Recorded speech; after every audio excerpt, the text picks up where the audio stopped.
In late August of 1996, when I was just 19 years old, I arrived home to find my mom sitting at the kitchen table. I'd been at a house party with my then girlfriend the night before, and following one of my first real experiences with alcohol, I wasn't feeling my best. I walked through the front door into a house so quiet that I thought my mom and sister were elsewhere, but when I walked into the kitchen, I saw my mom just kind of sat there, very silent with a glass of wine in front of her. It was so unexpected, and I was so hungover that seeing her actually made me jump a little. But then, that feeling of surprise was quickly replaced by one of dread. Mom never drank in the daytime, and she never just sat around the kitchen table, quiet like that. And so very likely I started to suspect that I might be in for some very bad news. She asked me to sit down, and when I did, she told me that my dad was gone, and that he wasn't coming back. I asked if gone she meant dead. When Mom shook her head and told me no, he'd just left, I remember floating on an island of relief for a moment, before sinking back into a sea of shock. And once I was able, I followed up with a ton of questions asking how she knew, where he'd gone, when he'd left, and stuff like that. And the short answer to all of them was she didn't know, and the harder she tried to come up with any substantial response, the more upset she got. He hadn't warned her, he hadn't left a note, he just packed a suitcase, got into his car, and then drove off to God knows where. The conversation ended with my mom crying and me hugging her while I told her everything was going to be okay. But as I unfortunately came to discover, everything was not going to be okay. For the first 2 or 3 months, no one really talked about my dad leaving. There were routine calls and visits from relatives to check in on us, but the discussions focused on our welfare, not why Dad had left or if he'd be back. Anything further than that, anything which rubbed up against the mystery of the whole situation, tended to upset Mom to the point that she couldn't talk about it anymore, and I'd be lying if I said that I didn't feel the same way. But then, after letting the shock fully wear off, all the pain and grief was replaced by a burning curiosity, and one which was only made worse by my mom's deliberate and enduring silence on the subject. She wasn't in denial or anything, and people grieve in different ways, but whenever I brought up the subject of my dad, she'd either start crying or get super angry and start yelling stuff like, "You don't talk to me about that piece of crap. He's dead to me." And I had no choice but to seek answers elsewhere, and since I strongly suspected that Mom was hiding something from me, I did so with great intensity. My first move was to contact one of my dad's friends, his only real friend in fact, who I figured was the most likely to have knowledge of his whereabouts. Dad was an only child, and both his parents died before he was 30, but he and his friend Carl had been close since their college days together, which is even longer than he'd known my mom. I thought if anyone knew where my dad was, it'd be him, but when I called him, he said that my call was the first that he'd heard of it. He had no idea why my dad might have left, but he did know a few places that he might have gone. And one of those places was a small town up in the wilds of northern Canada named Wrigley. I had managed to rule out the prospect that he'd stayed in Portland because he wasn't going to his job anymore. I then tried his hometown of Lincoln City, but as far as I could tell, he wasn't there either. Then and only then did I consider traveling all the way up to Wrigley, the furthest of the 3 potential locations, because doing so would mean driving for 30 hours straight through some of the most remote areas of the Canadian wilderness. And Carl said my dad had spent a summer there back during his college years and frequently reminisced about it. He'd also mentioned wanting to go back there one day, so according to Carl, there was a good chance that if he had indeed suffered some kind of sudden midlife crisis, he'd traveled up to Wrigley. Wrigley, which is just over 450 miles from the nearest big city, has a population of around 100, mostly First Nation citizens. It has 1 gas station, 1 medical clinic, and the nearest RCMP office is over 200 miles away. It is the very definition of a small town. But to me, that was good news, because there'd be nowhere for my dad to hide. I was warned against any kind of winter travel because it can reach -60 up there during the winter months, and so instead I made sure to drive up in the summertime. I arrive in Wrigley on Wednesday, July 22nd of 1998, after 3 days of driving up from Portland. The nearest motel was over 100 miles away, but since I was only planning on staying in town for around 48 hours at the most, I figured I could just sleep in my car, which inadvertently brings me to my first stop in town, the gas station. Wrigley's one gas station was staffed by a guy I remembered named Winston, and Winston was a great guy who looked to be in his late 30s or early 40s, and we made small talk at first, and he remarked about how rare it was to get any outsiders coming through. That gave me a golden opportunity to ask about my father, so I did, while showing him the most recent photo that I could get my hands on. Winston didn't recognize him from the most recent photograph, but he did recognize someone in the second picture I showed him, which I fished out of all the possessions my dad left behind. It showed a much younger, college-age version of my dad, along with a similarly aged woman. Both were dressed in hiking gear and were standing on either side of a large rock, pointing at what appeared to be some kind of mineral deposit running all the way through the center. Winston recognized it as Hunter's Rock, a landmark about 10 miles outside of town. It had been kind of famous back in the 80s because some geologists had come up from Vancouver to take a look at it, and local legend said that it was the spear of some ancient gargantuan hunter that had become embedded in the earth when they missed their intended target. And this gave rise to rumors that Hunter's Rock was some kind of meteorite that had indeed buried itself deep into the earth after falling from the stars. The geologist's arrival caused quite a stir in town because while many were excited to learn the truth of the rock's origins, others believed applying such scientific rigor would be disrespectful to the beliefs of their ancestors. The rock turned out not to be any kind of meteorite, nor was it the gigantic spear of some titanic hunter of yore. But interestingly enough, the geologists estimated that it did extend deep into the earth, potentially for almost a mile, and unless the area was actually some kind of extinct volcano, he had absolutely no clue how it had gotten there. I say all this because I was very interested to know why my dad had visited the place. I didn't remember him having any kind of interest in geology, but then again, he might have figured seeing that it was just something to do while he was in the area. But then, after Winston filled me in on Hunter's Rock and I showed him the pictures one more time, he started staring intently at the girl in the second picture. He asked if I knew who she was, and when I said no, he asked if it was okay if he took the picture into the back while he made a phone call. He proceeds to tell me that with about 80% certainty, the girl in the photograph was the same one that had gone missing back in the early 70s out near Great Bear Lake. He said that there were some people that I should check with to be 100% sure, but that her face was remarkably similar to the one that he'd seen on missing posters back when he was a kid.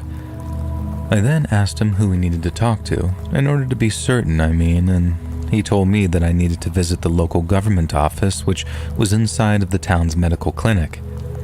Since I arrived in the very late afternoon, the office would be closed until the following morning, so after Winston wished me luck in finding my dad, I took a walk around town and then headed back to my car. The next morning, I walked over to the gas station to get some coffee and breakfast and swapped small talk with Winston before heading over to the clinic. There, I met with Erwin, chief of the Pedzicki First Nation, and while that sounded like an awfully grand title, he told me he felt like little more than a clerk at times and that his title was almost purely ceremonial. He was a welcoming and generous man, and the moment I met him I just knew that he'd be willing to help. But unfortunately, Chief Erwin had some bad news to share with me.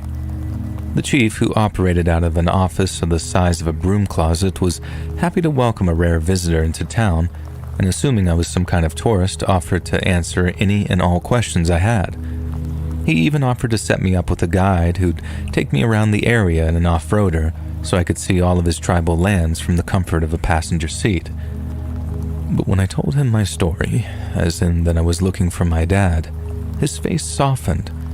Then when I showed him the second picture, the one from what I assumed were his college days, I'll never forget how the chief reacted. He went from happy and smiley to having a look so cold it almost scared me, and then he simply said, "I think you and me should step into my office." Now, it might sound morbid to some, but I was excited. He was clearly in possession of some valuable information, the exact thing that I'd driven more than 1,500 miles for. But what he told me raised many more questions than it answered. Chief Irwin told me that the girl in the picture was named Susan Calvert and was a King's University graduate who disappeared in the summer of 1973. But then he pointed to my dad and told me that he'd been one of the potential suspects arrested by the RCMP, and that he'd been questioned in connection with Susan Calvert's disappearance not once, but twice.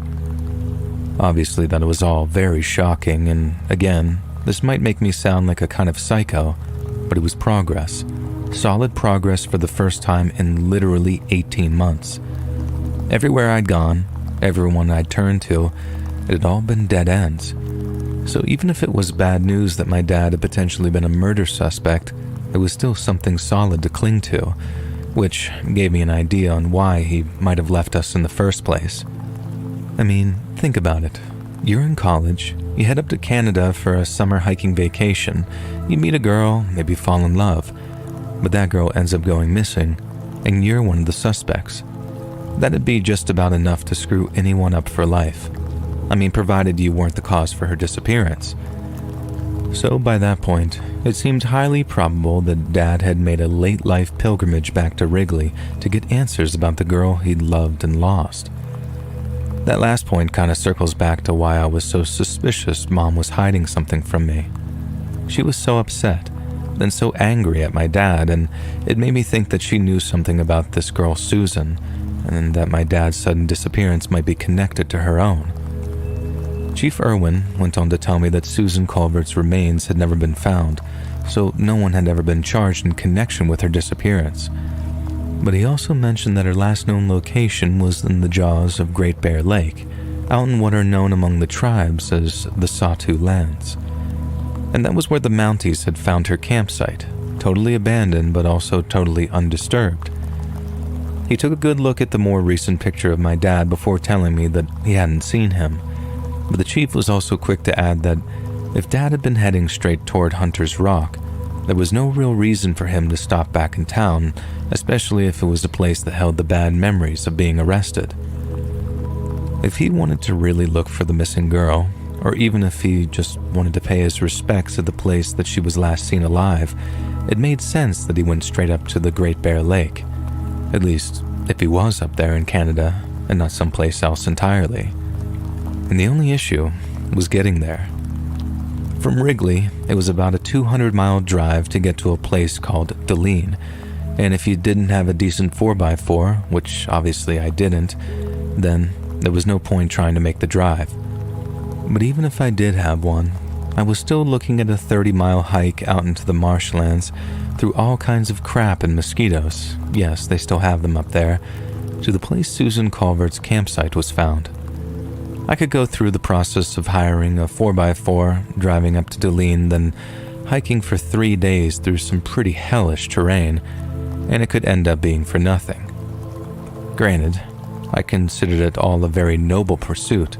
There was literally nothing more important to me than trying to find my dad and potentially bring him home. But like any great effort, the spirit was willing, yet the flesh was weak, and in my case, my bank account was even weaker. I simply couldn't afford to extend my stay by another few days, as I'd already taken a whole week off of work and had spent a ton of money on gas, motel rooms, and road food. It was either throw in the towel or call Mom and beg her to transfer some money into my account. I'd then have to call work and risk getting fired after begging for a few extra days off, when I'd already put my manager in a pretty bad bind by requesting a week off at relatively short notice. And calling it quits, and then maybe heading back at a later date, seemed like the logical course of action. Being up there in the Northwestern Territories made me feel like I was close, you know what I mean?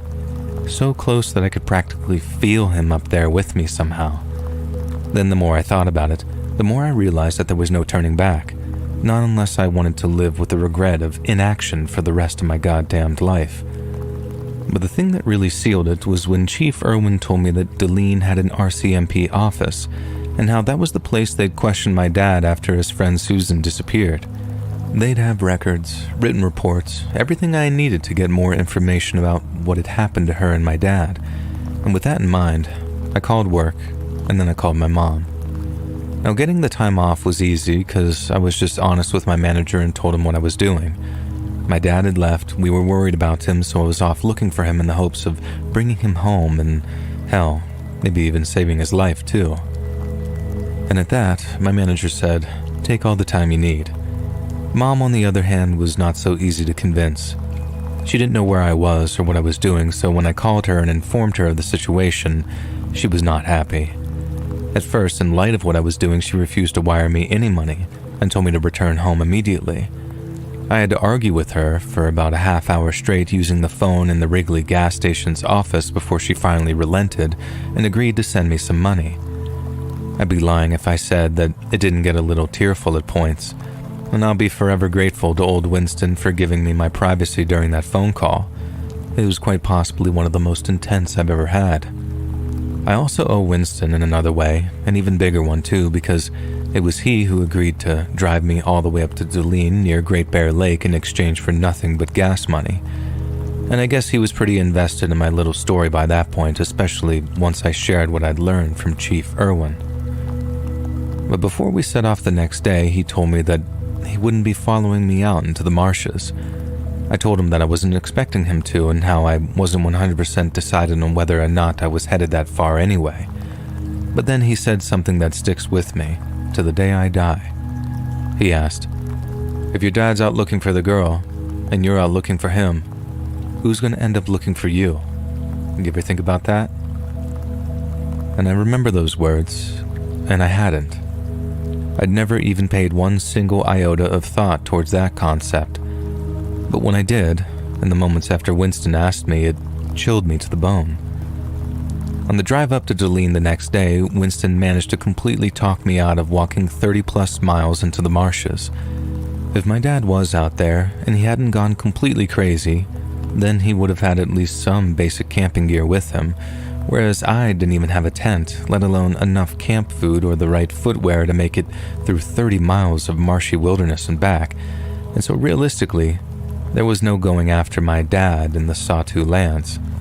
But what I could do was check in with the RCMP up in Dulene, let them know about the situation with my dad, and then give them my contact details so they could get in touch if there were any sightings of him. And maybe, just maybe, someone up there would be able to tell me more about why my dad was arrested in connection with his friend's disappearance. It took us about 5 hours to get up to Dulene, and then when we arrived, Winston drove us straight over to the RCMP office, which thankfully was right next to a grocery store. He said he'd pick us up some sodas and hot food, and then I headed into the office alone. The office was just a small reception area with a larger room behind it, and after looking through the open doorway, I traded greetings with a younger-looking red-coated Mountie. Constable Jacobs, who was around my age, seemed only too happy to help me. But when he realized that I had more than just a basic inquiry in mind, he told me to sit tight while he radioed the only other Mountie in Dulene, a man named Mackenzie. Not his real name, and the need for the pseudonym will shortly become clear. Mackenzie, who was considerably older than his junior coworkers, seemed far more equipped to help with inquiries of a historical nature, and he did help. He was a little frosty with me at first, but after I told him the whole story about looking for my father, he warmed up enough to talk to me.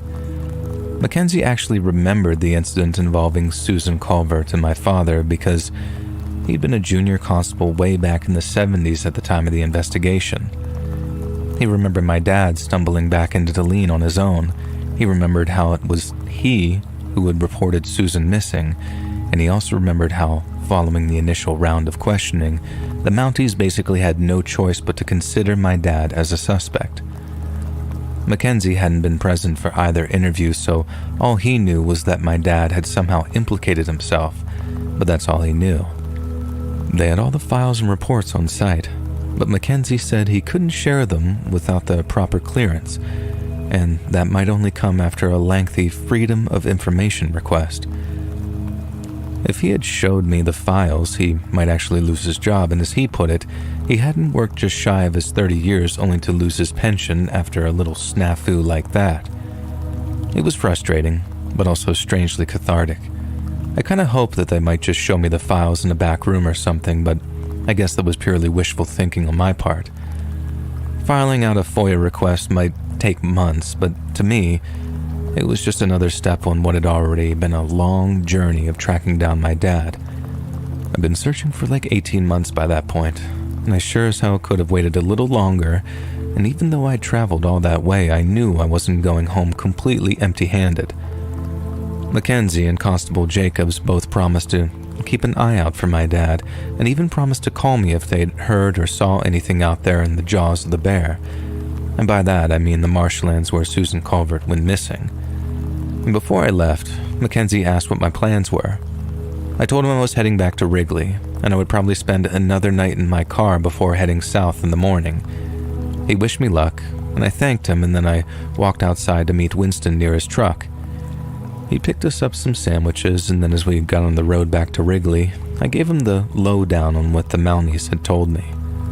Winston said that he'd been keeping me in his prayers, hoping that I'd get my hands on those interview tapes sooner rather than later. I wouldn't say that I was a religious person, not by any stretch, but sometimes, just sometimes, I think Winston's prayers found someone's ears. Because that night, as I was trying to get as much rest as possible prior to my drive back south, I woke up to hear someone knocking on the glass of my car's window. Then when I looked outside and saw a distinctive red jacket, I realized who it was. It was Mackenzie, the Mountie from up in Deline. I lifted my seat up, opened my car door, and he asked if he could come sit in the passenger seat. And I told him sure. Then when he climbed inside, I remembered that he reached into his pocket and produced a cassette tape with a scribbled label. I couldn't read it right away. I had my internal lights switched off so I wouldn't kill my car's battery and be stuck out there. But I had a strong feeling it was something very specific, something he definitely should not have been showing me. Mackenzie told me to turn on my car's tape player, and so I did, and then after he slid the tape into the slot, my suspicions were confirmed. It was the tape with my dad's first interview on it, the one from before he was arrested. Since he wasn't considered a suspect during the first police interview, my dad was very forthcoming with certain pieces of information. And as it turned out, he and Susie, as he called her, were out camping near the marshlands when Susie got up in the night to go pee outside the tent. After Susie's exit woke him up, my dad had simply rolled over and attempted to go back to sleep. But just seconds later, he heard Susan Calvert scream. Dad said that he rushed to put his boots on, grabbed a flashlight, and then ran out into the night to see what had scared Susan so badly, and that, according to him, is when he saw them. One of the interviewing Mounties asked my dad who they are, and my dad responds by saying that if he tells them, they'll think he's crazy. Dad then says something about how, if he knew they were out there, he and Susie wouldn't have gone anywhere near the place, not in a million years. One of the Mounties then asked my dad where they took Susan Calvert, and Dad said he didn't know, but wherever it was, he knew Susie was probably dead. She had to be, because there was no way that she could survive what they were doing to her. Again, one of the Mounties asks who they are, and Dad explodes. He asks one of them, "How do you guys not know? You live out here," and all this other unhinged sounding stuff. Like, it's no wonder the Mounties assumed that he murdered Susan Calvert, because he really did sound out of his goddamned mind. The Mounties asked a few more questions, but with each answer my dad kept getting more and more agitated. He didn't know why they didn't take him too. They hadn't seen anyone following them over the previous few days, and he couldn't explain why there wasn't a drop of Susan's blood anywhere, despite my dad's claim that they were violently attacking Susan. And after that, the Mounties announced that they were terminating the interview and the tape went dead. When I asked Mackenzie if he'd brought the second tape, he shook his head and told me it wasn't worth listening to. And based on what my dad had said during his first interview, the Mounties placed him under arrest on suspicion of Susan Calvert's murder. Remember, My dad said that he knew for certain that she was dead, but then put him through a second round of questioning. But the reason it wasn't worth listening to is because my dad totally stonewalled the two Mounties asking him questions. When he figured that they might at least partially believe his story, my dad was very chatty. But then, once he realized that he was a murder suspect, he did the smart thing and didn't say another word until he was released due to lack of evidence. Mackenzie said that after he was released, my dad left town, but the search for Susan Culvert continued for another 10 days. And the search and rescue team found the campsite that she'd shared with my dad, but they didn't find any trace of the girl herself. No clothes or blood or human remains. And the search effort was eventually called off, and many years later, her parents had her declared dead for some sort of legal purpose, and she was taken off the missing persons register up there in Canada.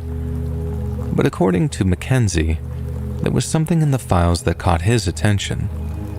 At one point, towards the end of the search, a dog from an RCMP's search team ran off and was never seen again.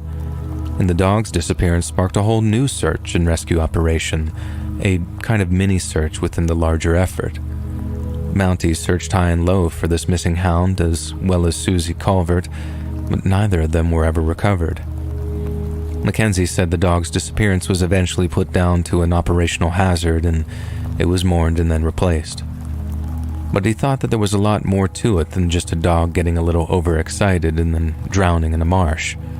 Remember, they never found Susan's body or the remains of that dog, in which case, where the hell did they go? Mackenzie finished by saying that, in his opinion, my dad and Susie Culvert had come across some kind of grow site, either marijuana, opium poppies, or maybe both. And he was quick to add that he had absolutely no proof of that theory, but very little else explained some of the comments my dad made during that first interview. After I expressed my gratitude for bringing me the tape, Mackenzie left me to an uneasy sleep. It was weird hearing my dad that young, though. He sounded a lot like me whenever I heard my own voice on tape. But that's obviously not what stuck with me that night.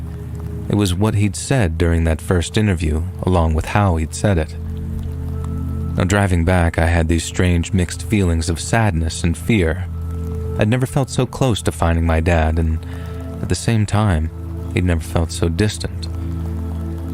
All his life, he'd probably been dealing with the aftermath of what had happened up in the Northwest Territories, and I can't speak for my mom because I still don't know to what extent she knew all of this, but personally, I had no idea.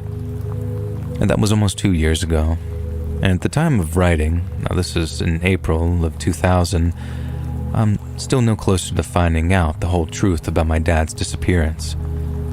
But these days, I have a much better idea of where to look, and now that I can hold my own on a solo hiking trip, I think I'm just about ready to go looking for him. I'm planning on heading back up to Deline in the summertime sometime, possibly in June, and I'll be sure to write up everything I find. I don't know how many of you will actually read this, but I don't care. This is good for my sanity, and when I find out anything else, this will be the first place I post to. I imagine that I'll be posting another blog in a few months, and if I don't, I either found my dad or something else happened. I guess we'll just have to wait and see.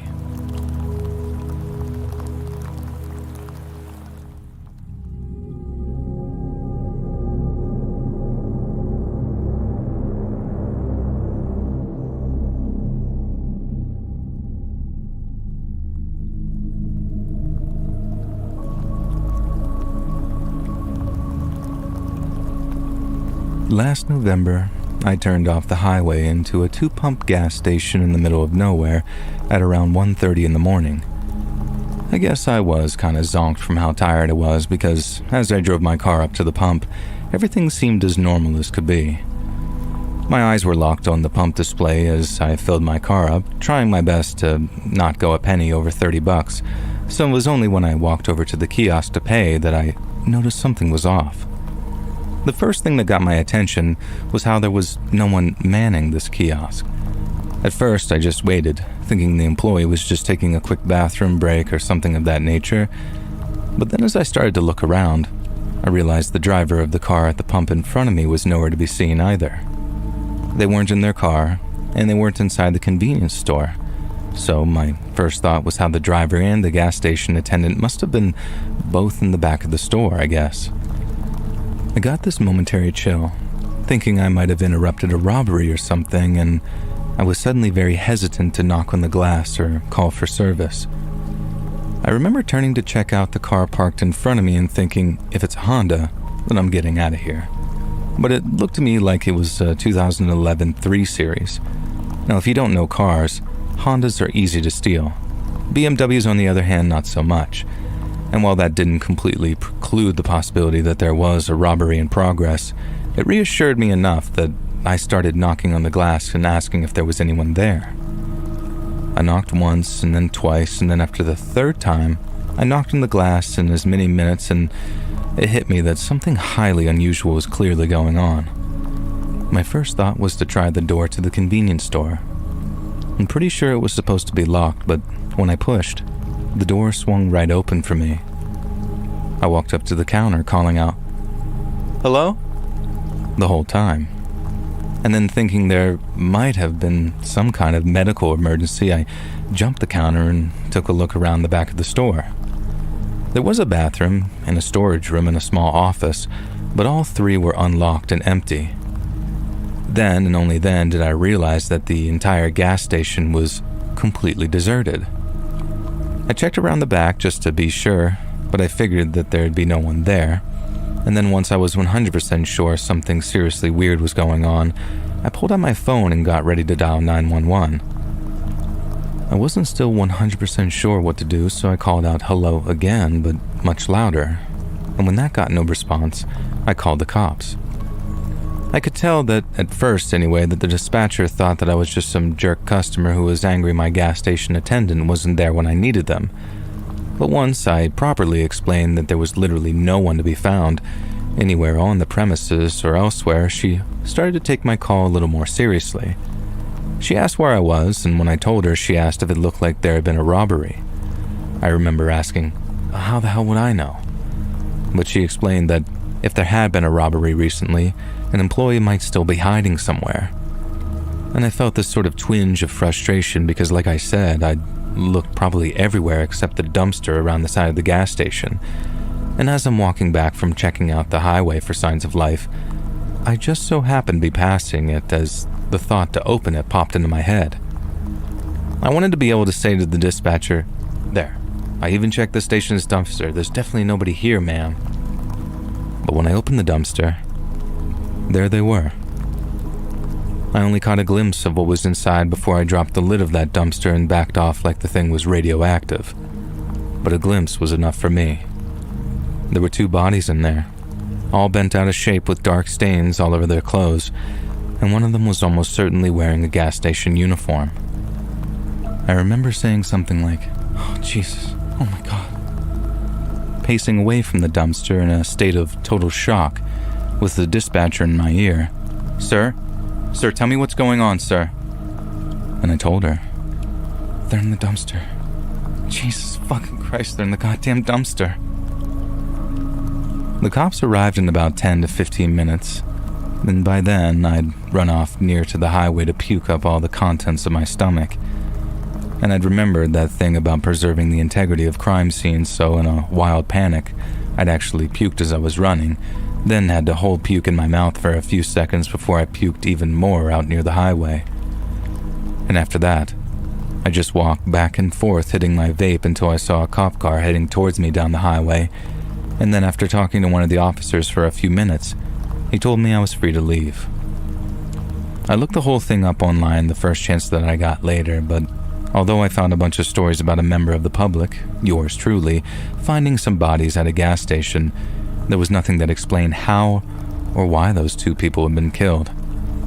And ever since, I've always been extra careful while driving at night, both in the sense that I keep a very close eye on my fuel gauge and try to avoid any nocturnal pit stops, but also, if a gas station looks a little too quiet, I'll avoid it altogether and just head to the next one.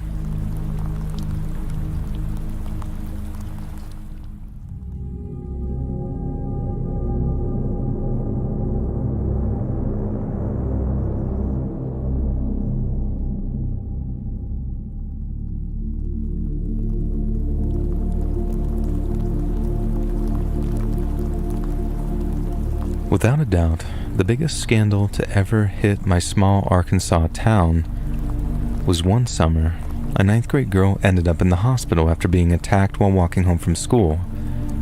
Whoever attacked her hadn't just beaten the crap out of her. They'd violated her to the point that she needed actual surgery to repair the damage. The doctor who performed the surgery broke down into tears during the press conference afterwards. It was his job to tell everyone the good news that the surgeries had been successful and her life had been saved, and he still broke down into tears. Obviously, the next phase was trying to find the guy who did it. The victim's memory of the incident was hazy, and she couldn't give a detailed description of her attacker, and so the whole town descended into this total state of paranoia trying to figure out who it was. State police were running the investigation while local cops were going door to door or making visits to local schools to make appeals for information, and it was a very intense time. We'd never known anything like it either. Someone's getting a speeding ticket around here, and it's all people are gossiping about for maybe weeks, wondering where they'd been speeding to or who they were speeding from. So to go from low crime to woe crime, well, that was quite something. Everyone was praying the attacker would be found and that they'd be found fast. And then out of the blue, a local pastor walked into a 17-year-old son's bedroom and shot him point blank in the head. It was his wife, the boy's mom, who called the sheriffs on him, and she was still there screaming bloody murder when the deputies showed up to arrest him. The pastor didn't resist. He just let those boys cuff him, and then he walked with them to their cruiser and off he went. And down at the department, the guy made a full confession, told them the whole chain of events too. He and his boy had been talking and had come to a disagreement. The pastor then walked downstairs, took a pistol out of his gun safe, and then walked back upstairs and shot him. He told them what gun he used, the caliber of the bullet, everything except why he did it. The deputies asked him over and over what it was he and his boy disagreed over and why it was so bad the pastor felt he had to shoot him afterwards. But no matter how many times they asked, no matter how many times they phrased the question or threw out guesses, the pastor wouldn't say what caused it. He simply repeated that he did it and asked to be taken to jail. Officially speaking, no one knows why the pastor killed his boy, just over a week after that 9th grader ended up in the hospital. But off the record, we all know why, and it's the reason the girl's attacker was never caught. The only thing that really remains a mystery to everyone is how the pastor found out, because outside of a straight-up confession, it's hard to imagine how a father might come to learn something like that from his own flesh and blood. There's a lot of speculation around here, some of it good-natured, a lot of it not so good-natured, but it also doesn't seem to bother people that they'll never know how the pastor figured out his boy was the one that attacked that little 9th grade girl. Because however it happened, some folks around here are very much of the opinion that the pastor did the right thing in putting his boy down.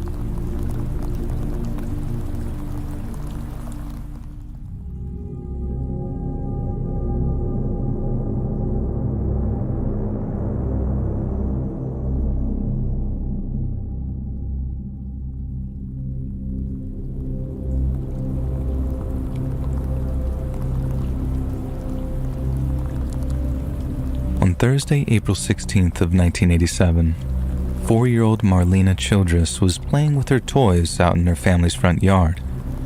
Marlena lived in Union City, Tennessee, with her 22-year-old mother, Pamela Bailey, along with her stepfather, Johnny, and her 4-month-old half-brother, Damon. Also, attending the house that day was Marlena's 7-year-old stepbrother, Jerry, who was present until he was picked up by his mother at around 3 in the afternoon. At around 3:30 p.m., with Marlena still playing in the front yard, her mother washed dishes while watching her daughter through the large, double-hung kitchen window. Pam looked down for mere moments, scrubbing and rinsing a few dishes until she heard the screech and skidding of car tires coming from the street outside. She looked up and saw a red vehicle with Kentucky license plates speeding down the street and away from her home. At first, Pam simply shook her head and returned to her work. Yet seconds later, she was hit with a terrifying realization. She peered through the window again. Then, as a choking panic erupted in her chest, She rushed outside into her front yard to find that little Marlena was nowhere to be seen. Following a frenzied search of the surrounding area, Pamela rushed to contact the police. She strongly suspected that her 4-year-old daughter had just been abducted by someone driving a red car with Kentucky license plates specific to McCracken County in the state's far west. Not just because it was seen speeding down the street, but because someone driving the exact same vehicle had approached her daughter at a nearby gas station just hours before she went missing.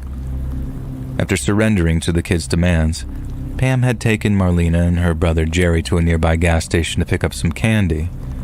After obtaining her sweet treats and in her excitement to return home, little Marlena had run out of the store following her mother's purchases with the goal of being the first back to the car. Pamela quickly followed her daughter out into the gas station's parking lot, calling out to her as she went, only to find her staring up at a man she didn't recognize. The man leaned forward, towering over the frightened child, and began talking to her, but when confronted by Pamela, he excused himself and walked away. Pamela gently scolded little Marlena and told her not to go rushing off like that in public places. Then, as her tearful daughter apologized, Pam traced the strange man's path and saw him climbing into the driver's seat of a red car with McCracken County plates. Officers from the Union City Police Department rushed to apprehend their suspect and tracked him down to his old Kentucky home. He seemed surprised by their arrival, admitted to having talked to the little girl at the gas station back in Tennessee, and even consented to a brief search of his home to confirm Marlena wasn't there. Police all but ruled him out as a suspect, and after extensive interviews with Marlena's stepfather, as well as her biological father, they too were cleared of suspicion. The investigation continued for another 6 weeks, with police becoming more and more exasperated with the lack of progress, until one day, a deeply shocking confession rocked the local community. On June 8th of 1987, Pam was talking with a private investigator named Stan Cavness. Cavness had been hired at the behest of Pam's family, who were frustrated with the tepid progress of investigating police. And one day, he and Pamela were conducting a tape-recorded interview. Pamela began talking about the day Marlena went missing and how her misbehavior was becoming increasingly unmanageable. Marlena's behavior got worse and worse while Pam got more and more stressed. Then finally, after a bout of near riotous misconduct, Pamela snapped, spun around, and struck her daughter on the back of the head. She hit with such force that little Marlena wobbled, took a tumble, then struck her head on the corner of a nearby table as she fell. Pamela rushed to her daughter's aid, but was horrified to discover that smashing her temple against a pointed wooden corner had suddenly and quite definitely killed her. Pamela continued her confession, fully aware that she was being recorded, telling Cavness that once she realized Marlena was dead, she'd hidden her body in the trunk of her car. She then drove said vehicle to the nearby town of Martin, where she contacted a family friend named P.L. Summers and arranged to meet him at a bridge on Campground Road. There, they carried the dead girl's corpse from the trunk of Pam's car and then tossed it into Obion River. Investigator Stan Cavness was stunned. He asked Pamela to confirm that what she was saying was the truth. Then when she nodded, he informed her of his obligation to inform the police.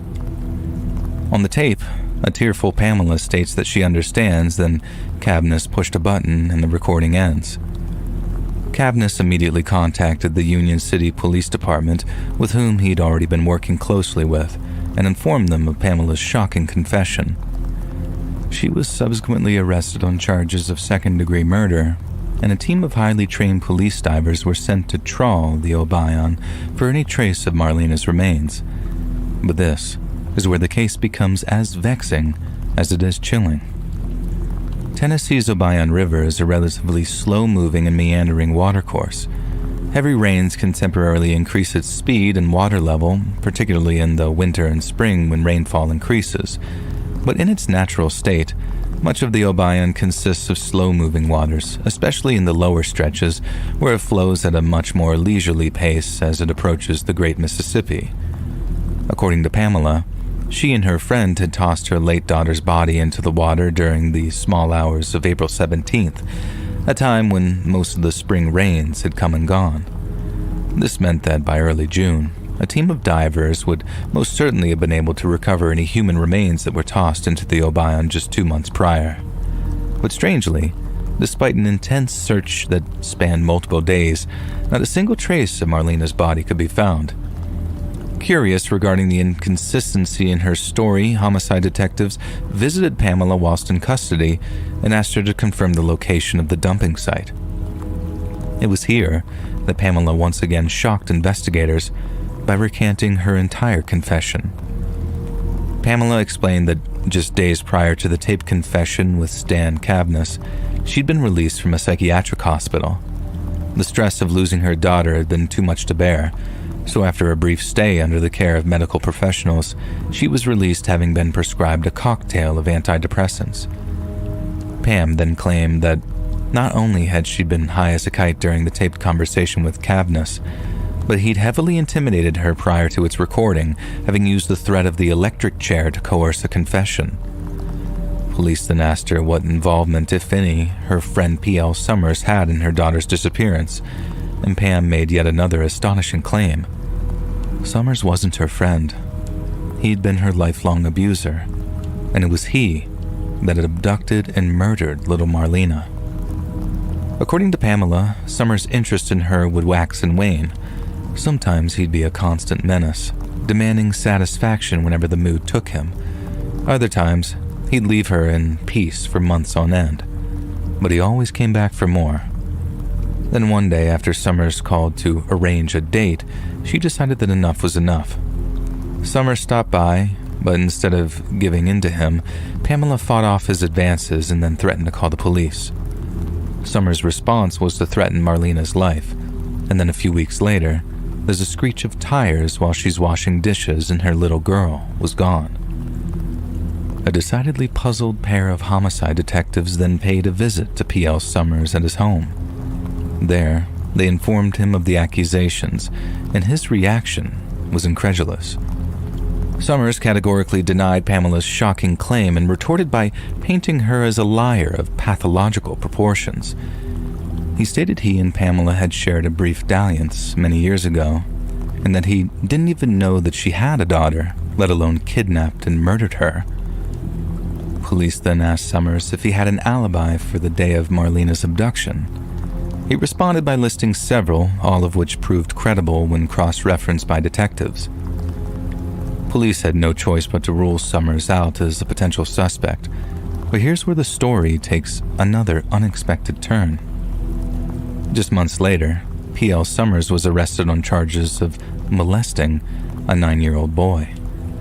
An article from the Kentucky-based Paducah Sun, dated September 30th of 1987, states that a 65-year-old named P.L. Summers was arrested the previous afternoon on charges of aggravated battery. And what's more, Summers was arrested after a traumatized child approached their parents. He wasn't caught at the scene. There wasn't some kind of sting.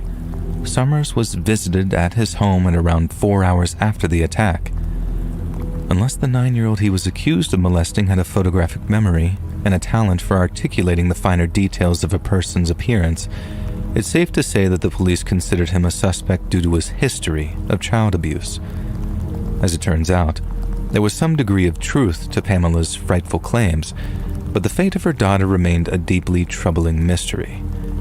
Many police officers doubted Pam's story and others doubted her sanity, but all agreed that without a body or any other kind of solid evidence, the chance of getting a conviction was highly improbable. Free to move on with their life, Pamela Bailey found that she couldn't continue living in Union City and relocated to Mayfield, Kentucky, around 40 miles northeast of her childhood home. 2 years later, sometime in early 1990, Pamela gave birth to a son that she named Casey, and for 12 long years they lived in peace and harmony. Then, on April 22nd of 2002, just a few months after Casey's 12th birthday, Pamela told her young son that she had a surprise for him and asked him to put on a blindfold. Casey did as she was told before his mother led him out to the car and helped her son into the passenger seat. 6 days prior marked the 15th anniversary of Marlena's disappearance. She would have been 19 years old had she been alive. Pamela drove her son all the way to the mystery destination she'd picked out, then carefully helped him from the passenger seat and led him off into the unknown. Casey kept asking if he could take off the blindfold, yet his mother told him no, that he had to wait until the right moment. He felt grass, soft and spongy under the soles of his sneakers, and then suddenly, his mother brought him to an abrupt halt and told him to take off his blindfold. When Casey did so, his first reaction was utter confusion. He believed his mother was taking him somewhere exciting or fun, potentially as a belated birthday present. Instead, she'd taken him to a cemetery. Casey looked around, wondering what in the world his mother was thinking, when he suddenly spotted a clue to the purpose of their visit. Before him, a single word was etched into a small, child-sized gravestone. "Son," it said. Casey turned to see his mother brandishing a knife. He tried to run, but she grabbed his shirt, stabbing him once in the back of the neck and twice through the flesh atop his shoulder. Thankfully, Casey's quick thinking and decisive action saved his life. His dynamic movement meant the stab wounds inflicted by his own mother were only relatively minor. He escaped, sought help, and then fully recovered following a brief stay in a hospital. Pamela was once again arrested on charges of harming one of her own children, but when questioned, claimed that she had no memory of the event and must have blacked out for the duration. She was subsequently charged with attempted murder, but after a period of legal wrangling ended up pleading no contest to charges of second-degree assault. She received a 10-year prison sentence, but was released after serving just 2/3 of her time. And while she was in prison, police took the opportunity to reopen the investigation into the disappearance of Marlena Childress. But despite their best efforts, they were unable to make any solid progress in their investigation. Some detectives remained firm in their position that Pam, who had already admitted to harming one of her children, was responsible for Marlena's death. Others weren't so sure. According to one former homicide detective, there was a potentially credible sighting of Marlena at a Memphis hair salon just 6 days after she went missing. 2 hairstylists claimed that a girl with a strong resemblance to Marlena was brought into their salon by 2 grown women who also appeared to be the guardian of a similarly aged boy. The women asked for the little girl's hair to be styled, but during the cut, the little girl kept sobbing and saying that she wanted her mother. The stylist claimed the women referred to the girl as Marlena, but thought very little of the encounter until they saw the girl's picture in a local newspaper. At which point, they seemed convinced that little Marlena and the sobbing child were one and the same. Following the reported sighting, Marlena's maternal grandfather drove all the way to Memphis to personally verify the story. LaWade Strickland tracked down one of the women that had reportedly brought Marlena for a haircut, but after she was questioned by police, it was determined the little girl had not been his missing granddaughter. Yet in their haste to pursue more recent leads, investigators appear to have neglected what is arguably their strongest avenue of investigation, the man in the red car. Despite having his name stricken from the list of potential suspects, the involvement of the mysterious driver with McCracken County plates has never been fully explored. Not only was his vehicle spotted speeding away from the scene of Marlena's abduction, but they just so happened to bump into one another in a gas station parking lot just hours before. Police seem to have assumed that since Marlena was sitting on the man's couch or at his kitchen table, she couldn't possibly have been present in the home, yet their search appears to have been skin deep. The driver could have drugged Marlena to keep her quiet before secreting her away in a very discreet hiding place. Alternatively, he could have handed Marlena off to an accomplice in the hours between speeding away from her home and arriving back in McCracken County on the other side of the Kentucky-Tennessee state line. It's entirely possible that Pamela was in cahoots with this mystery driver and made a calculated decision to confuse and frustrate any subsequent investigation by claiming that she had been her daughter's killer. But if that was the case, why arrange for her daughter to be abducted in the first place? If 22-year-old Pam believed that she was too young to be a full-time mother, she could have easily placed her daughter into adoptive care. But that would have come with a degree of stigma, a sense that she'd given up. However, arranged for Marlena to go missing, especially if it happened during a brief lapse in her otherwise attentive care, that would leave Pam blameless. But what if Pam had a little more to gain than just her freedom? What if she lied about her daughter's fate in order to mask an immense personal gain? What if Pamela Bailey sold her child? Between 1924 and 1960, a woman from Memphis named Georgia Tann stole and sold up to 5,000 different children. Operating under the cover of her position at the Tennessee Children's Home Society, Tann arranged for the children to be adopted in exchange for vast sums of cash. She performed no background checks on the people she sold children to, meaning there's a good chance that she deliberately sold children to people who would exploit their labor or exploit their innocence. Tann charged anywhere from $700 to $10,000, and during a speech in 1944, had the audacity to accuse other adoption agencies of trafficking vulnerable children for profit. Incredibly, one child stolen and sold by Georgia Tann grew up to be a household name. Born as Fred Phillips, the infant boy was sold to Kathleen and Richard Fleer sometime in early 1949 or 1950, who went on to settle in the state of Minnesota before renaming the boy Richard. The boy grew up an athlete, and by the early 1970s was well on his way to becoming the styling, profiling, limousine-riding, jet-flying, kiss-stealing, wheeling and dealing son of a gun, Rick, the nature boy Flair. The point is that even some of America's most beloved public figures were once bought and sold as children. Sadly, Georgia Tann died of uterine cancer 3 days before the state filed charges against her, and thus escaped justice. But there's no evidence that the network she operated was effectively dismantled. It's estimated that Georgia Tann had made somewhere in the region of $120,000 from the sale of orphan children, which in today's money is almost $1.2 million.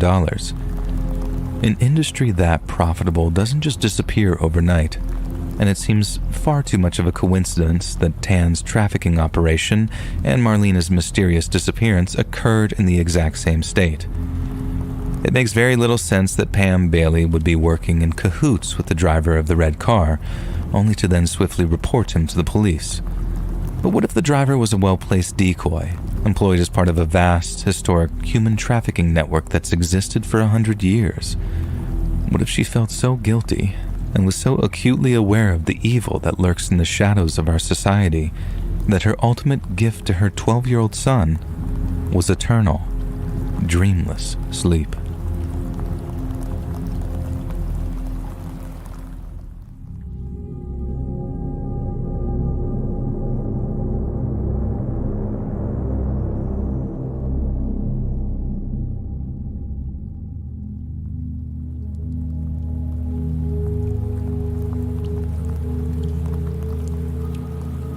My name is Marco, and I'm writing to you from Estonia.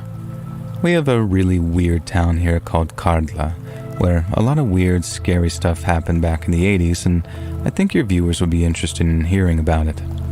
I don't expect many of your American listeners to know where Estonia is, but that's not trying to clown on you guys, as they say.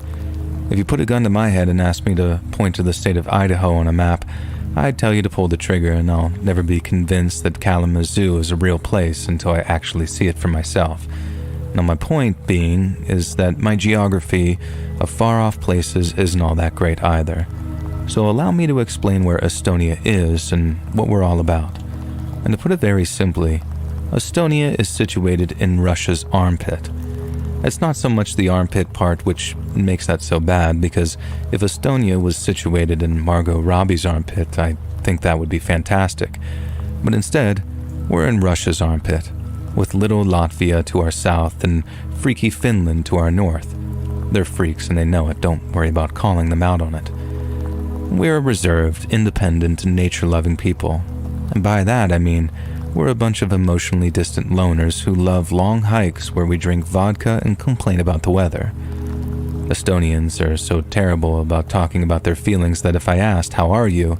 and you replied, "I'm good, thank you," I would consider that a deep heart-to-heart conversation, as if you have laid out your entire soul to me. If Estonia sounds kind of like a weird place, then my job is done, because it is a weird place. It's always been a weird place because you have to be weird if you want to survive, especially when you're a tiny country trapped between the twin titans of Europe and Asia. But from what I understand, things got even weirder when the communists took over. Estonia was communist from the 1940s until 1991, and we tried our best to resist the Russians, but there were too many of them, and after they installed Estonian communists as our government, they started to ethnically cleanse us from our own country. They sent out lots of people to Siberia for a variety of crimes, some real, some imagined, whilst importing native Russians to try and change the demographics. We went from 97% native Estonian to only 62% native Estonian by 1989, and everyone either worked in the factories or was enlisted into the army, and we became second-class citizens in our own country. The secret police was everywhere. You couldn't even go to the beach without permission, and if you were caught watching anything but Russian TV, it was just like that guy in Parks and Rec saying, "Straight to jail." It was a terrible time for us, a time of hatred and paranoia, and the closer we got to independence, the more frustrated and volatile people became, and none more so than in a small coastal town known as Kardla. Kardla is the only town on the small island of Hiiumaa, which lies in the Baltic Sea. Most of the people there make their money from either fishing or tourism because there's a big nature reserve in the center of the island. But the third of Kardla's major industries is what's referred to in English as wrecking. Wrecking is basically when a team of divers strips a sunken shipwreck of anything valuable, and while it's not nearly as common as it used to be for coastal communities around the world, the waters around Hiiumaa were a hotspot for naval combat between Germany and Russia during World War II. There's a lot of money to be made in bringing back military salvage, but the practice caused a huge rift between Kardla's wreckers and its fishermen. The fishermen all said that disturbing the drowned sailors' final resting places would bring bad omens to Kardla, but then, especially during communist times, people were encouraged to dismiss such silly superstitions as relics of an oppressive past. The government then paid much better wages for wrecking than fishing, which further widened the rift between those two groups. And for a prolonged period, I'm talking many years, there was a general feeling in town that something bad would eventually happen. Either because of the hatred between the wreckers and the fishermen, because of the bad luck that the latter was bringing, or because of a third reason, the curse of the Hiiumaa witches. Now, I don't believe in this kind of thing, but it's worth mentioning because a lot of people around Hiiumaa do believe in it. And as we all know, believing can make a regular person do some very strange things. There's a local legend which says Hiiumaa used to be home to a coven of witches who would cast spells, shapeshift, or summon storms, especially to sink ships or cause bad luck to unwanted visitors. One story claims that many hundreds of years ago, a fisherman insulted a group of witches and they cursed his family. His descendants were then plagued by misfortune for generations, and since many of Kardla's fishing families were descended from this very same family, the witch's curse was often alluded to following the sudden and tragic loss of a local fishing vessel. Again, I don't believe in witches or giants or any stuff like that, but I do believe it's legends like that which contributed to what you might call Kardla's psychic earthquake. That might sound a little woo-woo to some, but I don't use the term in any kind of supernatural sense. What I mean is, all that tension in the region was like the fault lines in an earthquake zone. It kept building up, and when it finally got released, it was very bad. It all happened in the space of just 1 week, back in September of 1989. There's another reason to compare this to an earthquake, and that's how there was one big earthquake, then a handful of psychic aftershocks which followed, almost like echoes of the original incident. The first incident, the earthquake if you will, took place when a girl named Dasha Petrova blew up a Russian cafe by flooding the kitchens with gas and then igniting it.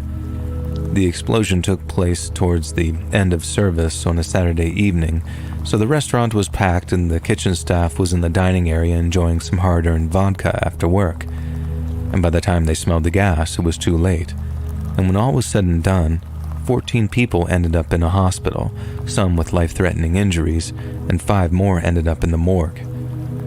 The authorities were quick to blame anti-Russian sentiment and were ready to use it as an excuse to arrest dissident Estonians who were suspected of raising support for an independence movement. But when it was discovered that the perpetrator was none other than a 16-year-old Russian cocktail waitress, everyone in Kardla was stunned. Dasha had no history of violent or destructive behavior. By all accounts, she was quiet, fairly popular, and she did well in school. But what caused a well-behaved, unassuming schoolgirl to suddenly want to blow herself up and take as many people as possible with her? Police were still trying to figure out what the hell had happened, when just 2 days later, a Russian fishing boat worker swerved his car into a line of school children, all waiting for the bus to school. He was blackout drunk at 7:30 in the morning, and witnesses said it looked like he deliberately swerved into the kids after putting his foot down on the accelerator. The drunk must have knocked himself out after slamming into a wall because he stayed in his driver's seat until the police showed up to drag him out of it. But when they did, he was laughing. Everyone saw it too. The police, the medics, all the members of the public running around trying to save the kids' lives. They all saw it clear as day. Because when the drunk saw what he'd done, he started laughing so hard that you'd have thought that he was about to piss his pants. As they dragged him to the police car, the drunk was shouting, "Ondin, dva, tri, chitaire," which is Russian numbers counting from 1 to 4. He was counting the number of children that he hit that weren't moving or crying or screaming. He was counting the ones that were dead. As you can imagine, the residents of Kardla were in a state of shock. Within just 3 days, they had the restaurant explosion, then the 4 dead school children, and with many more injured. And the local medical clinic was completely full, so many of the kids had to be taken to the mainland for proper treatment. It was so shocking to people that it almost felt like a war had started. It felt like we were under attack from some unknowable force from the outside. But after the incident with the kids, people told themselves in typical Estonian fashion, well, now things can't get any worse, so it's all uphill from here. But then, things did get worse. There was a big funeral and vigil held for the school kids who lost their lives the morning that drunk decided to smash into them.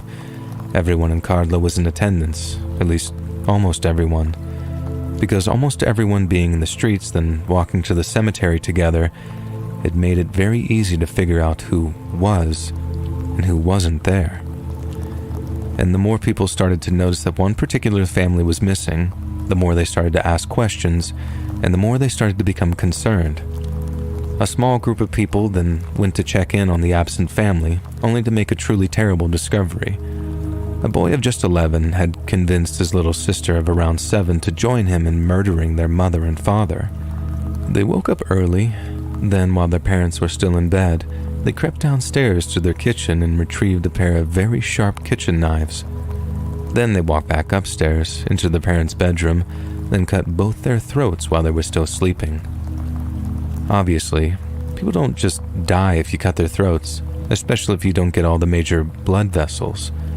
So instead of pumping out blood so fast that they were too weak to move or scream, the kids' parents tried frantically to both stop the bleeding and to stop their children from attacking them.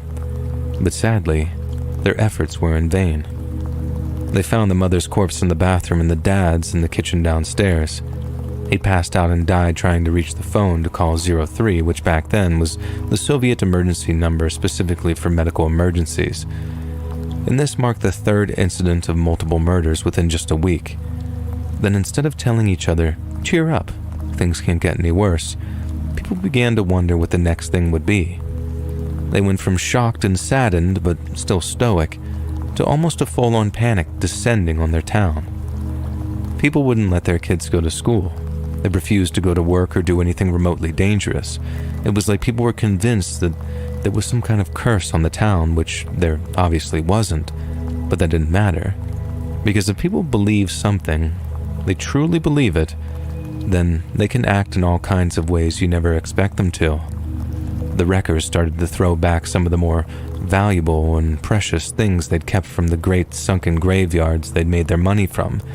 They threw back medals, trinkets, all kinds of things, and in the middle of the night, some men walked out of their houses and tossed their trophies in the cardless harbor and watched them sink to the bottom, all in hopes that it would put the dead sailors' angry spirits to rest. Some of the fishermen, on the other hand, left offerings in the woods for the witches of Hiiuma, who they firmly believed were behind all the horrifying goings-ons. It was like the vast majority of the people in town all fell victim to this sudden, all-consuming and collective madness, one that made them lash out at each other and act in all kinds of bizarre ways. They kept waiting and waiting for the next terrible thing to happen, but thankfully for them, the psychic storm hovering over the town had finally abated. Again, I don't use that term in the literal sense, but to me, it's the only term that actually broaches on what happened during that 1 week back in 1989. Karla went from years and years without so much as a common assault, and then during the space of just 7 days, a dozen people all lost their lives in a series of senselessly violent acts. It's almost enough to make a person believe in restless spirits or ancient Wiccan curses. But if you ask me, what's to blame is something that's in our programming as biological machines. Lines of code we've been running since the days we lived in caves and the shadows cast monsters on the walls during long and uncertain nights.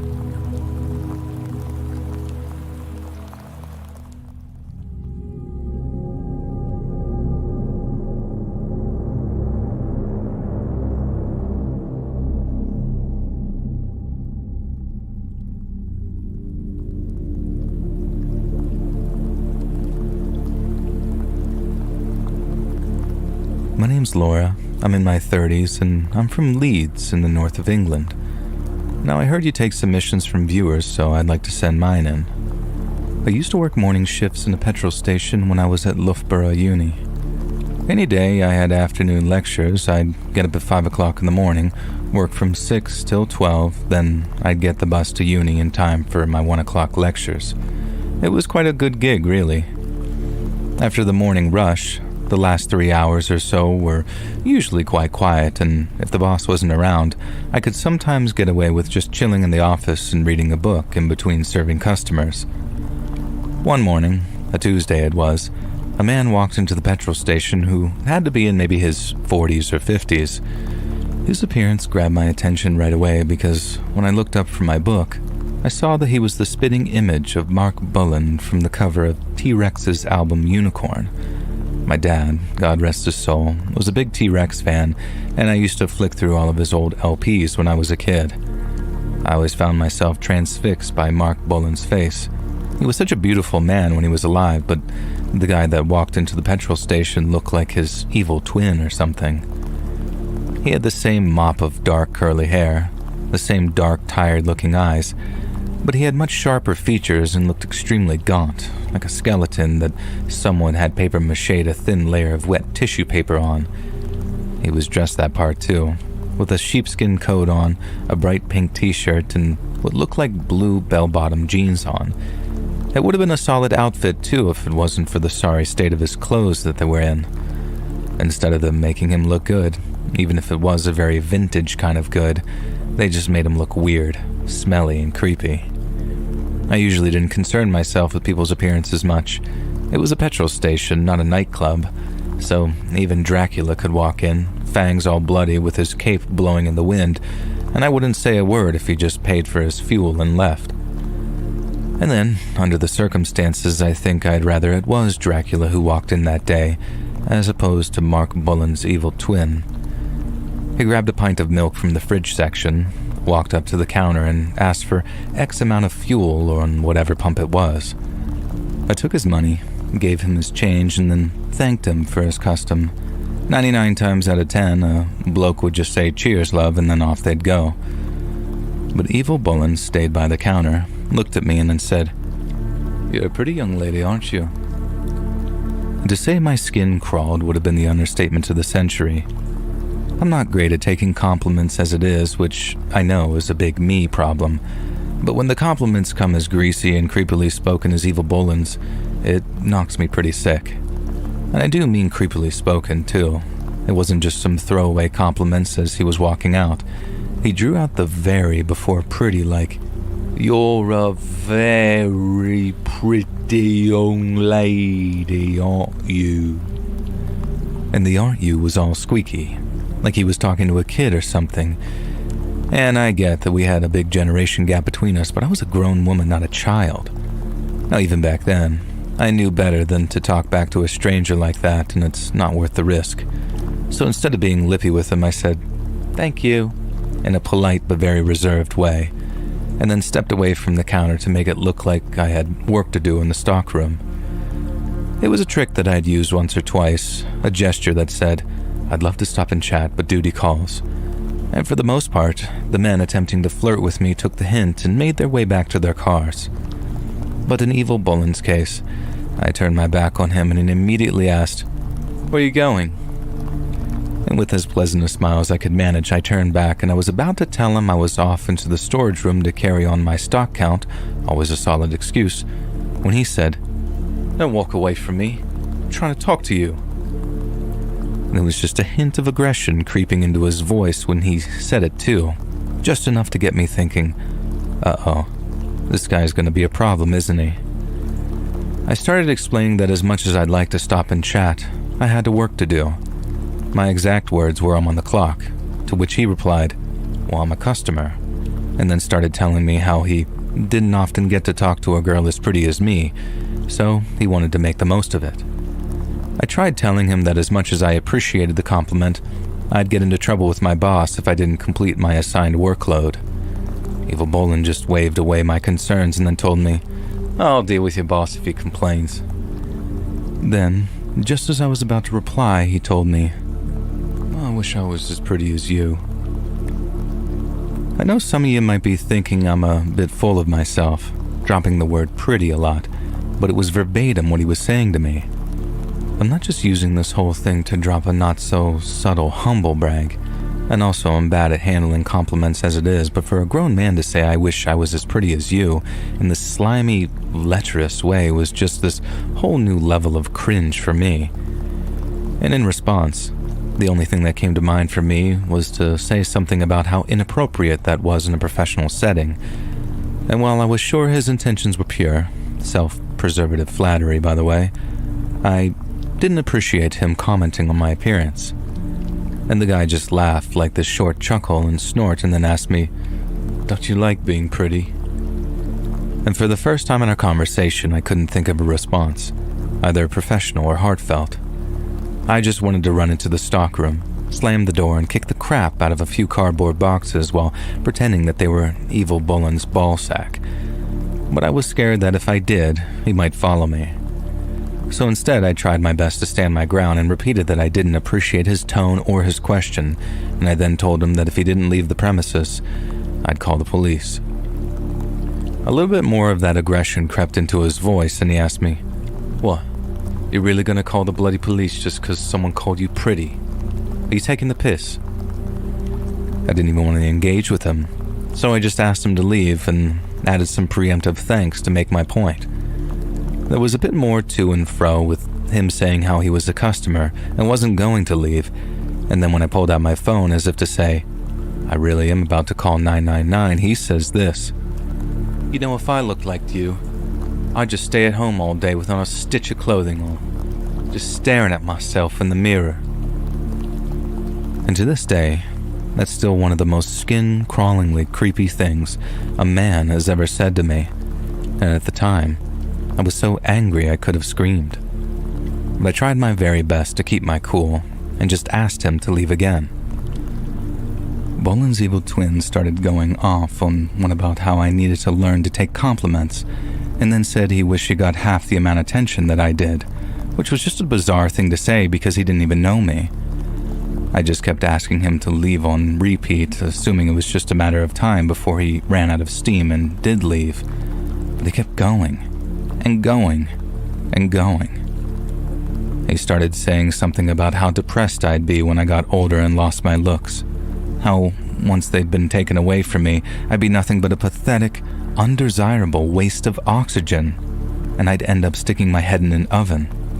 This guy was off his rocker, and that comment really pushed me close to the edge in terms of just snapping and screaming at him. But I just grit my teeth and repeated myself for the umpteenth time that he needed to leave. And that's when he said, "If you don't want the attention, if you don't like being pretty, then I can make you not so pretty if you want." And the threat immediately silenced me, but it didn't paralyze me. And the second after he said that, I brought up on my phone that I had dialed the police, and then I asked for them. The guy did like a sort of fake, outraged laugh, but then his voice changed almost completely. It went from a sort of sneer to a very deep, guttural growl. He said if I had such a big effing problem being pretty, he could come over the counter and smash my face in until I didn't look like a person anymore. He said my friends and family wouldn't recognize me when he was done, and I could forget about any kind strangers calling me pretty because I'd be as ugly on the outside as I was on the inside. And by the time I'd been connected to the police, there was a tremor in my voice as I started telling the operator what was happening. It was probably one of the more stressful experiences of my entire life, to be honest, because while I was watching Bolin's evil twin to make sure he didn't jump over the counter, and while I couldn't help but hear all the horrific stuff he was saying, I had to concentrate on giving all the necessary info to the police. It was like total cerebral overload, and the more stressed I got, the more upset I got. I remember how the bloke said something like, "I'd love to cut your face off and wear it. I'd stare at myself in the mirror and bang on wearing your effing knickers while I pretend that I'm you." I heard that. Then the operator said, "Police are on their way." And then I just lost it. I started screaming at that guy, telling him how the police were on their way, how he was going to get nicked if he didn't screw off while he still had the chance. And only then did he start making his way towards the door, but while he did, he had a load of stuff about how he'd be back the next day to teach me a lesson in manners, and all this other stuff he never followed up on, thank God. The police were there in minutes. I showed them the CCTV footage, and as soon as I did, one of the officers instantly recognized the man who had been harassing me. He said his name was Charles, or Chaz, but that he sometimes told people his name was Alexei Bowie. And I said that he hadn't told me his name. He'd just gone off on one after I didn't giggle and curtsy when he gave me a compliment. And apparently, this was something Chaz did a lot. According to one of the coppers, Leicestershire police had already received several complaints regarding Chaz's habit of harassing lone women, especially ones that were working and couldn't otherwise just walk away from him. It was like his thing. And according to one of the officers, he was just weeks away from being arrested and charged. They were still waiting to get the go-ahead from the CPS, but when they did, Chaz was probably going to prison for a few months at the very least. I couldn't have asked for a better outcome, and I think they actually went through with what they said because I never saw that Chaz again. Not around the petrol station, not around town, anywhere. I don't know the guy's actual full name, so I've never been able to look it up to find out how much time he actually got, if any. But the fact that I never saw him around the garage again was a good indicator that he'd finally got what he deserved.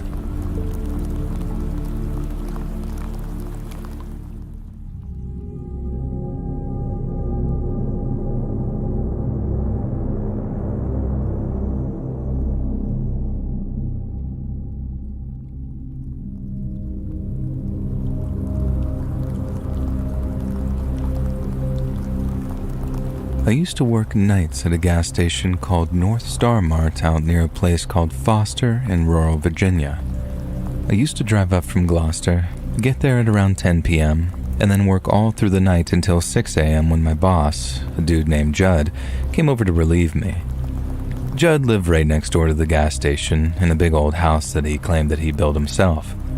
There was no way that he built that whole thing on his own, but he was far too nice for me to call him out on it, so I just let it be. He was a great boss, too. I mean that from the bottom of my heart.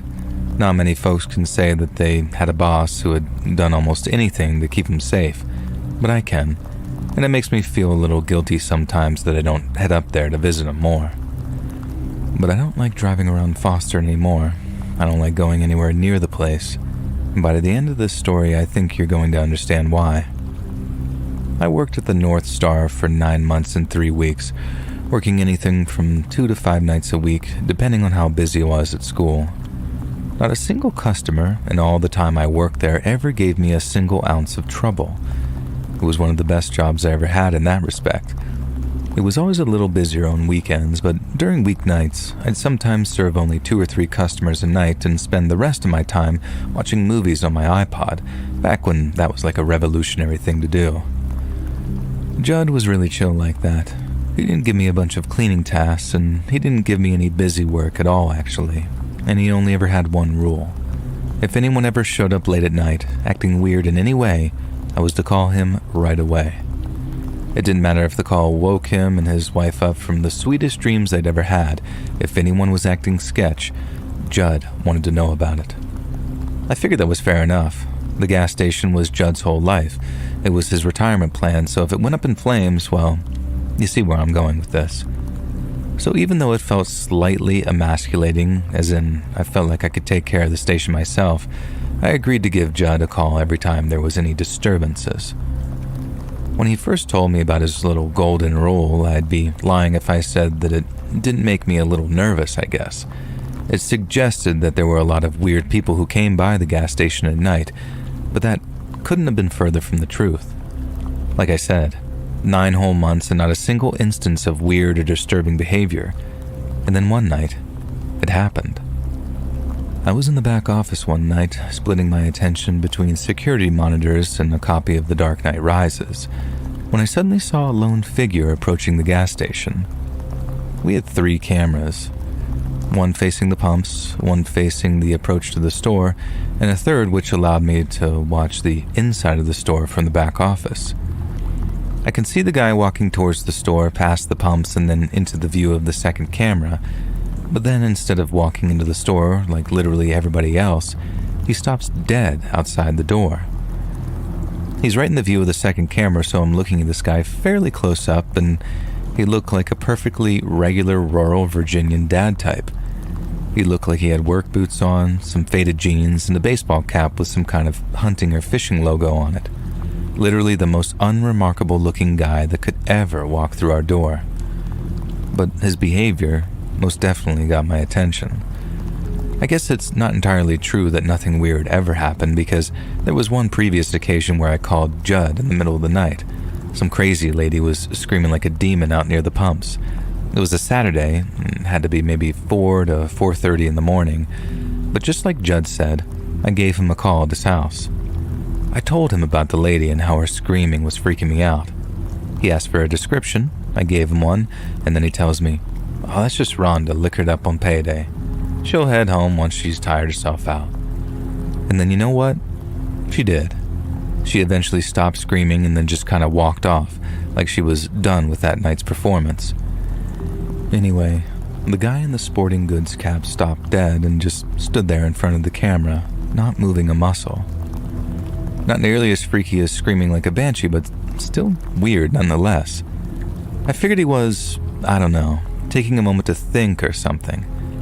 But then, as I'm watching him, his head starts slowly moving, turning his neck until he's staring into the camera lens. I know it was just an illusion, but it felt like he was staring directly at me, and that was easily one of the most unnerving sensations I've ever experienced. Once the guy's behavior reached a concerning level of weird, I grabbed the phone and called Judd. I didn't even feel emasculated doing it either. Whatever that guy's problem was, it wasn't meth. It was something way scarier than that. Judd picked up the phone, then once again he asked me to describe the person acting weird. I started describing the guy, and then the next thing, Judd slams the phone down. I look back at the screen and the guy's disappeared from view, but he's not in the store either, so I'm thinking, where the hell's he gone? But at the same time, I'm also thinking, why did Judd just slam that phone down on me? He told me to call him if something weird started to happen, and the first time he sounded sleepy but pretty calm, So I was wondering what was so different about that time when I suddenly see him on the monitors. Judd was running towards the gas station in nothing but his boxer shorts and a wife beater, and he was carrying a shotgun in his hands. He burst into the store and asked me where he is. Then when I say the guy just disappeared and that I think he just walked off, Judd runs past me into the office to check the monitors. I'm freaking out too because what the hell is he carrying that shotgun for? But no matter how many times I asked him what's going on, he kept silencing me and telling me that I needed to concentrate as he ran back to the security footage to get a look at the guy's face. I watched him, rewinding the footage until he finally found what he was looking for, and when he did, I watched Judd turn completely pale. Whoever it was, Judd was terrified of him. So terrified that he felt the need to come running over with a shotgun to protect me, and then that scared the hell out of me too. Judd sent me home that night after calling the cops, and the next day, he called to say that he'd understand if I didn't want to come back to work. I asked just one time if he could tell me who the man was, and Judd paused and then repeated the part about understanding if I didn't want to come back. I thanked him for the job, wished him luck, and then just hung up. Like I said earlier, I still feel guilty about not going up to see him more. He was a great guy and a great boss, but without knowing who that guy was, without knowing why Judd was so scared of him, I couldn't put myself in the position of working for him anymore. I didn't want to die for some stupid gas station job, no matter how cool my boss was. And if there was a guy out there who scared the hell out of one of the toughest sons of bitches I'd ever known, then what chance in hell did I have?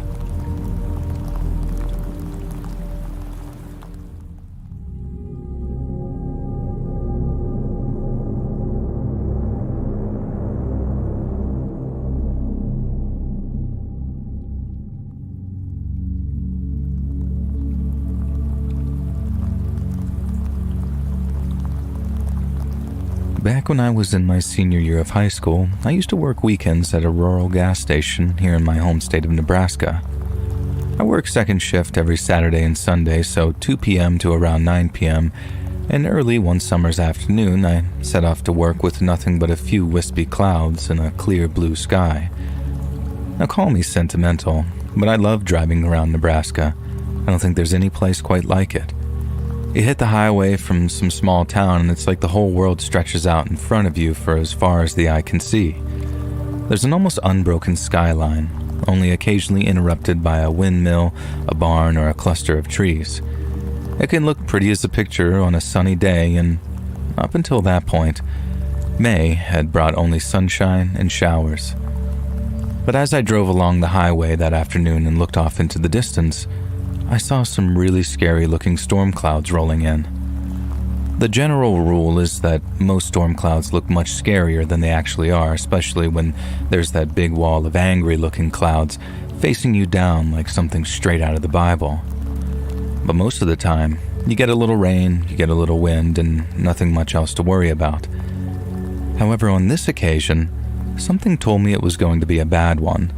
And by the time I got to the gas station, the storm warnings were being sounded over by local radio stations.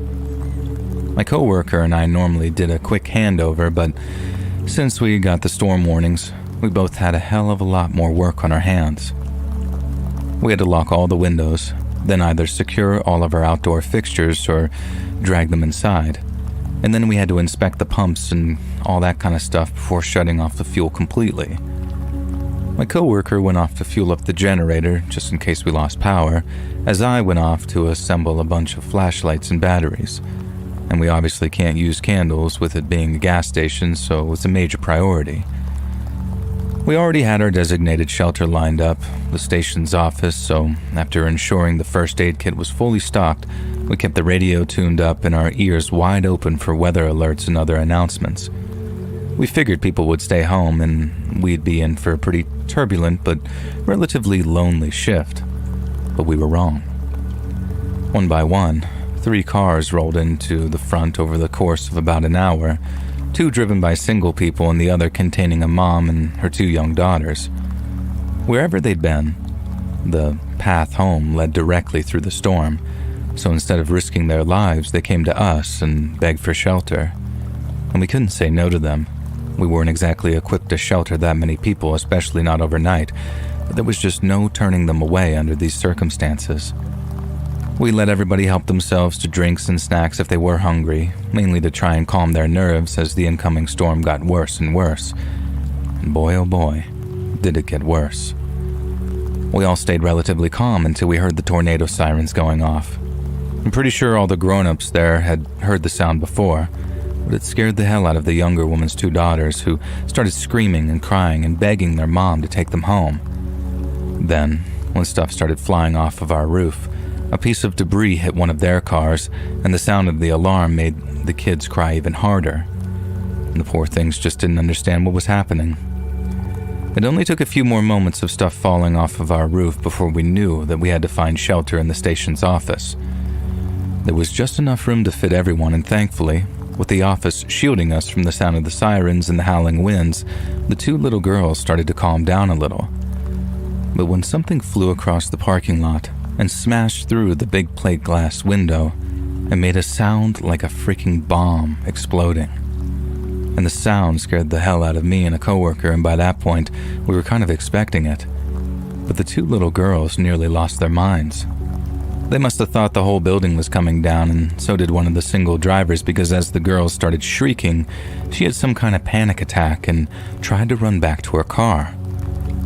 Once we realized what she was trying to do, my coworker lunged at her, telling her how going outside meant absolute death, and she wouldn't listen. She tried to fight my coworker, screaming and flailing, and it took me and the other single driver to subdue her. The little girls were screeching so hard they could barely breathe, watching as she struggled a little more and then just burst into tears. Then and only then did she stop struggling, as she cried and told us over and over again that she was sorry. We rode out the storm together for the next few hours, and I remember how the thing that really united us and kept us from getting too frightened was the goal of keeping those 2 little girls from screaming themselves unconscious. I worked so hard at keeping them calm and reassuring them that we were all going to be just fine. But sometimes, when I think about it, I think we were all trying to reassure ourselves too, and talking to them little girls like we were was sort of projecting, I think. Eventually the sounds of the winds died down, and after about an hour or so, it looked like it was safe for everyone to make a move. We walked into the store to find it absolutely trashed, and so much stuff had blown in that it was impossible to determine what exactly had smashed the window and made that explosion sound. Glass, snacks, magazines, and debris were just everywhere, and we had to tread very carefully over it all to keep from falling on the carpet of shards. The folks thanked us before they got into their cars, especially the young mom, who thanked the other 2 drivers for helping keep her daughters calm when she too was almost losing her mind. After that, everyone except me and my coworker went their separate ways, leaving me and him like, what in the hell did we just go through?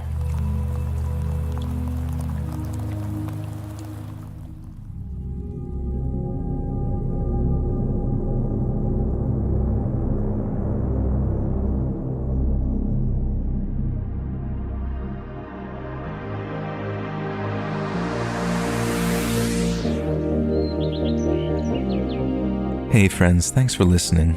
Click that notification bell to be alerted of all future narrations. I release new videos every Monday and Thursday at 9 p.m. Eastern Time, and there are super fun live streams on Sundays and Wednesday nights. If you got a story, be sure to submit them over at my email, letsreadsubmissions@gmail.com, and you might even hear your story featured on the next video. And if you want to support me even more, grab early access to all future narrations and bonus content over on Patreon, or click that big join button to hear about the extra perks for members of the channel. And check out the Let's Read podcast, where you can hear all of these stories in big compilations located anywhere you listen to podcasts. All links in the description below. Thanks so much, friends. And remember, ladyfingers don't have fingerprints.